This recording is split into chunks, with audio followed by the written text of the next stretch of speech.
G'day, my name's Alan Teskey. My main aim in beekeeping is to experiment and to obtain as much honey from the hives as possible. Right, I'm always in the driver's seat. Every time I go to check my hives, I'm on the road, and it's some distance to where my hives are located.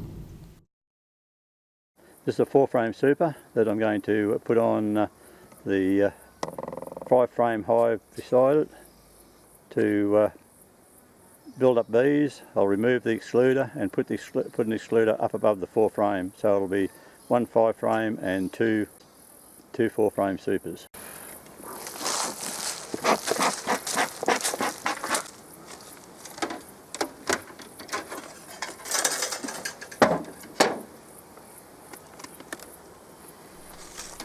That's a 4-frame honey super that's above an excluder with a single brood super 5-frame nuke.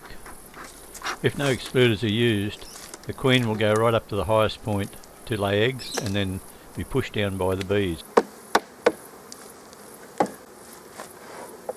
The 4-frame sticky super is now being placed straight on top of the 5-frame without the excluder, so that I am building up more bees and brood to supply to the new queens that will have just started laying in around about 2 to 3 weeks' time.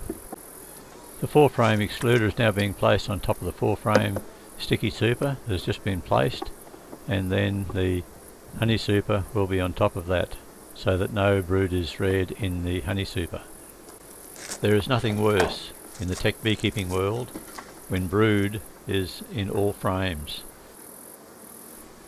Whenever I go more than 2 supers high on nukes, I always tie the unit down with M-locks to the stand, so that if we get any high winds, they will never blow over.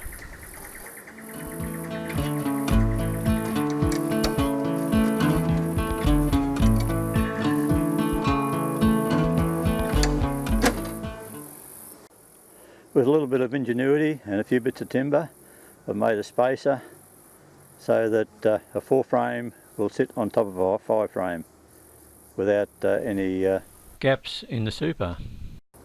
This is the 5-frame excluder that I've taken off. I put a piece of duct tape around to narrow the width of it down, so that it goes from a 5-frame to a 4-frame without any problems. I'm doing exactly the same with this 5-framer, putting an extra 4-frame sticky super on top, and then the original honey super on top of that again, so that I get an extra 4 frames of bees for the queens that are going to be starting to lay within the next week or so. This is a 4-frame sticky with a 4-frame excluder and a spacer reducer from a 5-frame down to a 4-frame.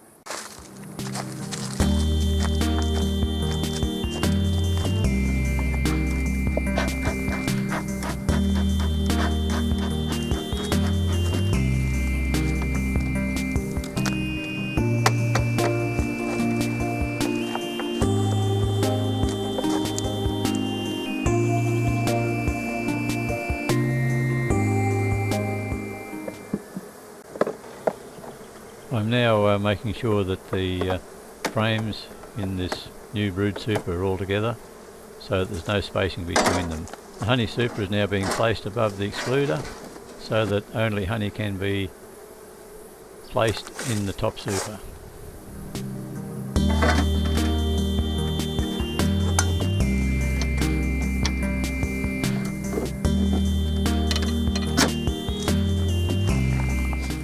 When you go higher than a double nuke, it's advisable to tie the whole structure down to your stand so that no wind will be able to blow it over. Another nuke has been completed, so that I'm getting an extra 4 frames of brood and bees to supply to my newly reared queens to help boost them up in their time of need. A jump start for the new queens.